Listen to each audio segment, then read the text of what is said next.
Okay, thank you for the introductions. Yeah, we are really trying to position our company as leader in digital construction. And looking back at the previous presentation, Women in BIM, I'm also proud that we have a lot of women in our organization really active in the area of BIM. Especially two of these yesterday have been awarded the BIM Level 2 certificate. We are the first company outside of the UK, the worldwide first company outside of the UK to receive the BIM Level 2 certificate for PAS 1192 Part 2, 3 and 4. And the work there was mainly done by two women in our organization, and they were the proud people on stage yesterday to receive this prize. So women in BIM is really actually happening. Thank you. I would like to talk to you about, I have to duck here a little bit, about digital construction. And my subtitle is Building the Present, Creating the Future. That's all about what we are doing in Royal BAM Group. I would like to talk a little bit about the company first. I will go through that very quickly, because I think most of you have a feeling about what BAM is doing. I will then talk about the why, the how, and the what of digital construction. So I will talk you through these three topics. And I will give you a lot of examples and have a lot of links with the previous speakers about showing what Royal BAM is really doing in practice on all the great presentations we heard up till now.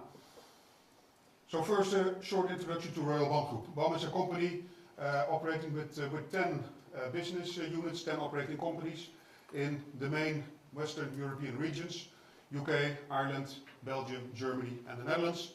We have an international company with a number of projects in specific areas outside of Western Europe.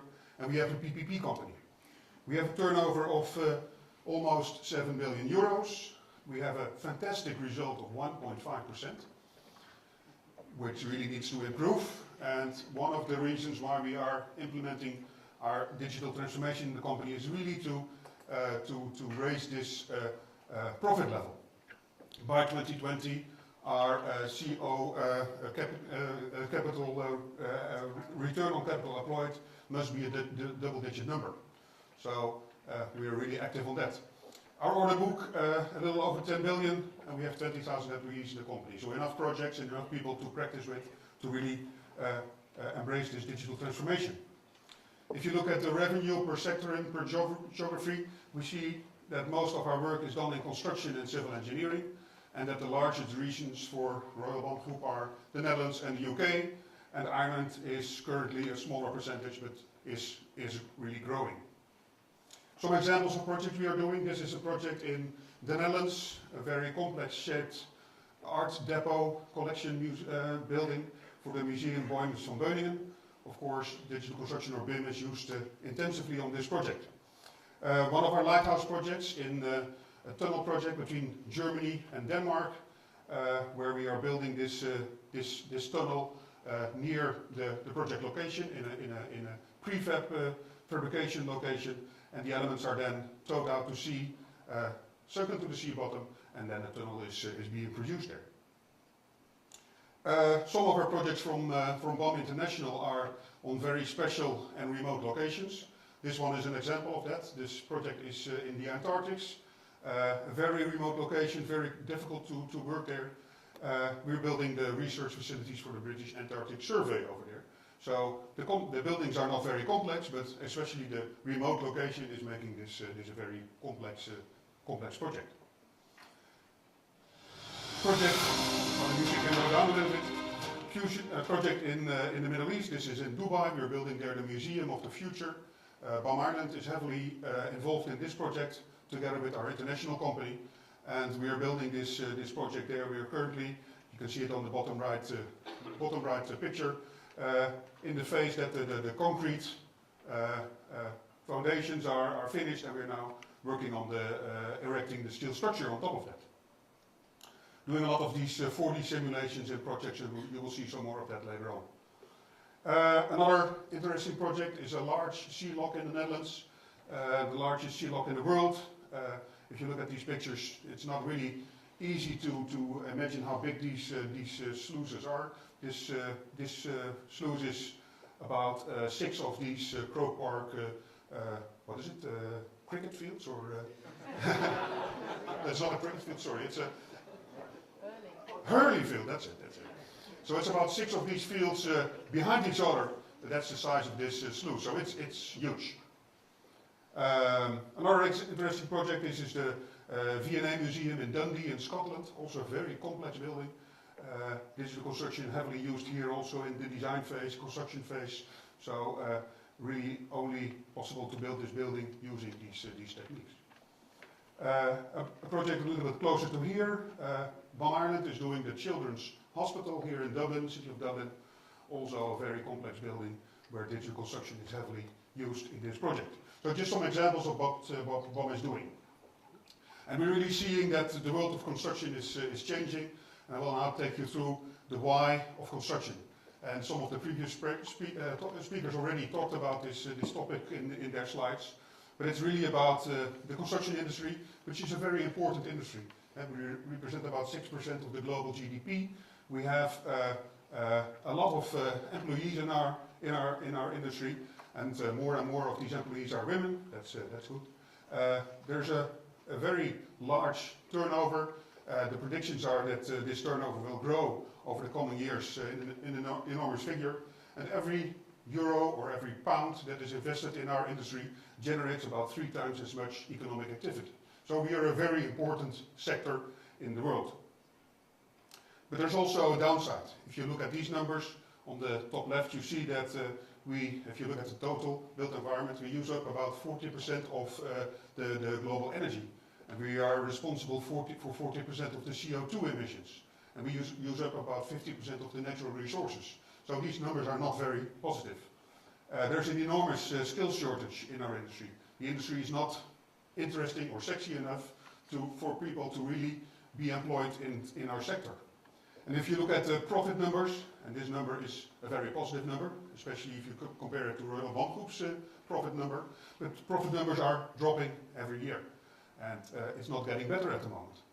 And maybe the one on the bottom right is the most astonishing, that only a quarter of our projects are delivered within 10% of their original deadlines. So we're not doing very well. And a lot of research has been going on, and I think most of you have seen these pictures about productivity in our industry. If you look at the productivity in the industry, it has grown over the last 20, 30, 40 years. And if you look at construction, it has dropped by 20% in the same time period. So not very positive. If you look at research of all the consultancy companies that are doing a lot of research at the moment on the construction industry, you see these kind of graphs and hear about digitalization in the industry, and we are somewhere at the bottom of these lists. Recently I was doing a presentation at Royal Shell Group in the Netherlands, and that was the first time I could tell to a company that there is a company or an industry even lower than construction industry if you're looking at digitalization. And if you combine these two elements, in this graph you see on the left axis the digitization index, on the horizontal axis the productivity growth, and our industry is somewhere in the lower left bottom corner. So we need really to improve our industry. And one of the reasons is that our industry is very siloed. We have a lot of different stakeholders that are trying to add value during the whole life cycle. And while they are trying to add value, they hand over to the next stakeholder, to the next silo in the process, and this value is dropped. And we lose money. We introduce a lot of issues in our process. So we really want to adapt this more digital approach. And the dotted green line is showing that we also think in our industry that every project is unique. So we always start at zero, but of course we can use experience from previous projects and start at a higher value level by implementing knowledge from earlier projects. And again, consultancy firms are producing these kind of numbers. By 2025, full-scale digitalization results in global cost savings of 13 to 20% in engineering, design engineering and construction, and 10 to 17% in operations phase. So there's a lot of opportunities to really improve our industry. And there's a lot of technologies out there, and we heard a lot of technologies already in the previous presentations.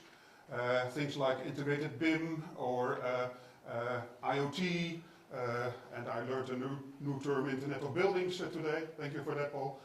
Very good. 3D printing, laser scanning, all these kind of new technologies are out there. And you see in this graph from the World Economic Forum that the likelihood that these technologies will be implemented and the impact that these technologies will have are enormous. And integrated BIM, where we're talking about today, is in the top right hand corner. So the impact and likelihood is enormous there. And a lot of governments are really stimulating this, are seeing the possibilities to really guide the sector. As Bilal was also mentioning in his presentation, there's a lot of initiatives out there, and I've listed some of them here. Also, the European BIM Task Group is an important one in there, and there have issued their EU BIM handbook as a guideline for governments to really help in the mandating of BIM in the industry. This slide is a slide from one of the CETA research documents from this year, giving an overview of all the mandates that have been issued in different countries, and especially the green and the red countries have mandates in place. And since this week also Ireland can be added to this list, so congratulations on that. So this was the why, so this is why we are going into this digital transformation in Royal BAM Group. And I really want to show you that BAM is also really playing a leading role in this area.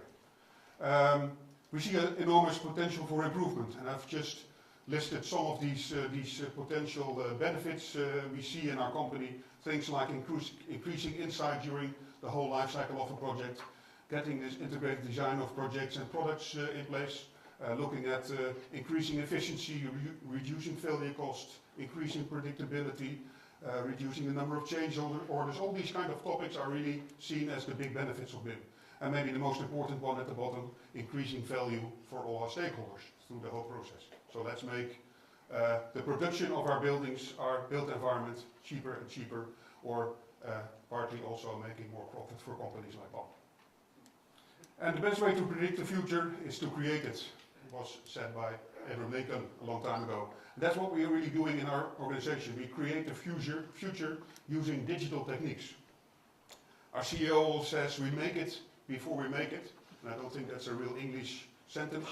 So maybe digital first, physical next is a better sentence, but that's what we are all about in Royal BAM Group. And I have a short video now showing the vision of BAM Group and the approach we are embracing at the moment in our company. And there should be sound. The B of building houses, roads and infrastructures, and the B of the bricks to be building with. Today, people, companies and ideas all move from A to B. But in the future of building, new technologies create new opportunities, making B merely a starting point. The future of building and the journey of BAM exists beyond B, in a world that's vastly different, yet right around the corner. See? This is our vision, the direction we're heading in. Our journey is from B to C, to a future where builders become creators, where we make it before we make it, where all the bricks follow the clicks. Where we don't start a project at the beginning, but continuously learn from past projects and experiences. Where business planning becomes co-creation with our colleagues, customers, and all our stakeholders. Where we are no longer building in isolation, but where all our structures are connected through a continuous stream of data. The more we collaborate, the quicker we unlock potential. Today we are building the present, but have already started creating the future. We are moving to C, for ourselves, for our customers, and for the world. Join us today, and together we will move to C. BAM moves from B to C. Let's move together. So we're building the present and creating the future. That was the message of the video. And I really want now, in the last part of my presentation, really to show you what we're actually doing. So that it's show you that we, in practice, are really adopting these technologies and that we're in the middle of it. In this use of digital construction in our company, we really embrace this vision, and many parts of this are already reality. So we see the digital phase of our process, and we see the physical phase of our process. Speakers this morning already talked about these two phases in the life cycle, the digital phase and the physical phase. We really see the difference between these phases. And in the digital phase, we are creating what we call our digital twin. So we are creating a digital copy or a digital twin of the project that we are going to create. So we start with scanning the current situation. For example, if we need to renovate a building or a tunnel or a road, or we scan the greenfield situation if we need to start building a new build project. So we start with scanning the current situation. So we produce this 3D point cloud scan, and we use that as a basis for our design phase of the digital part of the process. So the 3D point cloud is used as a start point for the design of the new environment. And this design is being done with all the stakeholders that are mentioned around this ellipse or circle. And all these stakeholders have a say in the design phase of our projects. So it's really important here that we involve our suppliers, because we don't want to be surprised by elements that don't fit when we are in the construction phase. So we really involve the whole supply chain, we involve our end users, we involve all the stakeholders that are playing a role in our environment. Then we start simulating. Simulating is a very important part of the digital twin phase. We really want to be sure that we are not surprised by any problems, any issues during the physical phase of the project. So we are simulating what we are designing, and that's not only about the visual BIM, but it's also about logistics, it's about sustainability. All these topics are being simulated during the design phase. And then, when we are completely finished with this digital twin, we freeze this digital twin and we start going into the physical phase. Then we want to produce as much as possible in factories, so modular construction in factories. Then we start to move these elements, the largest possible elements, to the construction site. There we start assembly, like an IKEA or Lego puzzle. We start to assemble our buildings or our tunnels or our roads. And then finally we start the use phase or the live phase. And during this whole process, we generate a lot of data, which was already mentioned also by earlier speakers. And we store this data in this central Connect platform or environment or distributed set of databases. So all this information is collected during all these steps in this process. And this information, this data, is being used to improve our projects, our way of working, etc., and give value to our end users. And I would like to walk through these steps with you, just showing you some examples of what we're doing in these different steps in this life cycle. So starting with creating a 3D point cloud scan, you see here an example of our civil company in the UK, Menno, they have produced the 3D point cloud for a renovation project in the city centre of London, and you can all see what project this is, the London Tower Bridge. And you see the quality of these 3D point cloud scans is enormous, so we can start measuring in these 3D point clouds and start doing the first steps of the design to renovate this project. So the quality of these 3D scans is getting more and more precise. The next step is starting to design. Another London example, King's Cross in London, where you see a lot of the environment has been being modeled in a 3D environment, adding all kinds of information, adding all kinds of data to this 3D model. And then finally we start simulating. We're using more and more virtual reality and augmented reality techniques to really visualize our projects get into topics like 4D simulations.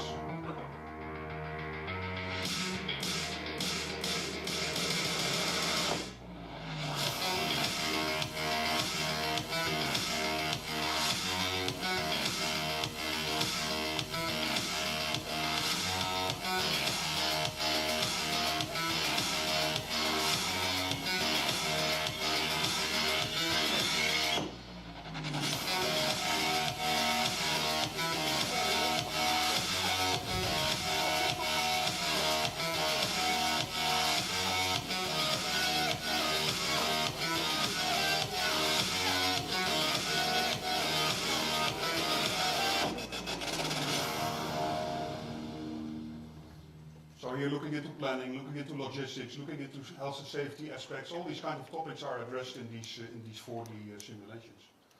And then we start going into the physical part of our life cycle. And here are some examples of some of the factories that we are having inside our company. This is a factory that's building these building services components. They are designed using configurators in the design phase, and here in factories they are assembled to larger pieces and then transported to the construction site. You here see that these elements in large pieces are implemented in the construction phase of the project. Also doing some experiments, some trials with 3D printing solutions. Here you see the 3D printing device that we are collaborating with the Technical University of Eindhoven, where we have been producing the world's first concrete bridge, which was installed a couple of weeks ago. And here you see some images of the 3D printing phase, and here you see the assembly phase of this project, where this 3D printed bridge is assembled on site in the south of the Netherlands. So the world's first concrete bridge. It's not very big, it's 9 by 3.5 meters, so it's meant for cyclists and pedestrians, but being the world's first is truly amazing, and I really like this example, and we're really looking into getting into larger scale of these kind of bridges. Let's go back. And then the last phase of the whole life cycle is the use phase. Paul showed some examples of that already, of using augmented reality in operation and maintenance phase. We also have an example in Royal BAM, and this is also not an experiment or a pilot, it's real practice use, and we're using augmented reality in the operation and maintenance phase of hospitals in the Netherlands, where we are doing checks of the sprinkler installations in this hospital building. And there's a short video about that, explaining you what we were doing there. The world around us is digitizing at an exponential rate, with new technologies and opportunities arising every day. Keeping up with new technology is one thing, but how do you transform promising technology into new ways of working which can be fully implemented in the organization? In this video, we zoom in on augmented reality. What is it? Why is it relevant for BAM? And what steps need to be taken to implement it on the work floor? Augmented reality is a technology which enhances the user's view of the real world by means of digital images, information, and holograms. At BAM, we believe this technology will have a huge positive impact on the execution of difficult and lengthy maintenance tasks by guiding service engineers through such tasks using digital instructions. But how can you implement such an idea? The key is to start small, with a single maintenance task. In this case, we take the maintenance of a sprinkler pump as an example. First, the sprinkler pump installation is laser scanned in such a way that its geometry is accessible for designing digital work instructions on a computer. Next, the entire workflow is carefully analysed and each possible outcome of the task is considered. Then, instructions for each step are created and positioned at a convenient location for executing that specific step. Creating this is like developing a car in the early 1900s. Everybody can see this will change the world, but no one can oversee where this is heading. Finally, the instruction is tested extensively on-site by service engineers. As a result, BAM now has a fully operational augmented reality application which supports service engineers on sprinkler maintenance. The application offers a short instruction for each step, and the entire procedure is now automatically captured. The sprinkler maintenance pilot has proven that augmented reality drastically improves efficiency and minimises risks in facility management.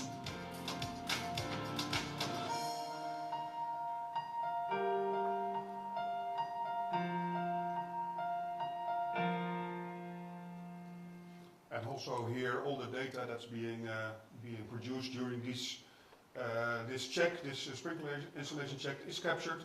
So every time this check is being done, all the information that the maintenance engineer is working on is collected, is checked, and is collected in this platform in the life cycle. So a lot of things we are active on. So I think I've showed you a few things of what we're doing in the organization, but there's much more, and we are trying to communicate about that as much as possible, really showing in our organization what we're doing. So please follow us on our website. We have a special page there on digital, where we are really showing what kind of digital techniques we are embracing and using in our projects. A lot of movies on there, just showing what we're doing and inspiring you as one of the larger companies to also, how do you call it, Bilal, the Inside Out, was it, you mentioned, yeah, Inside Out. Just inspiring other companies to really embrace these techniques and raise the maturity of BIM in the industry. And I have a final video now for you, summarizing my presentation.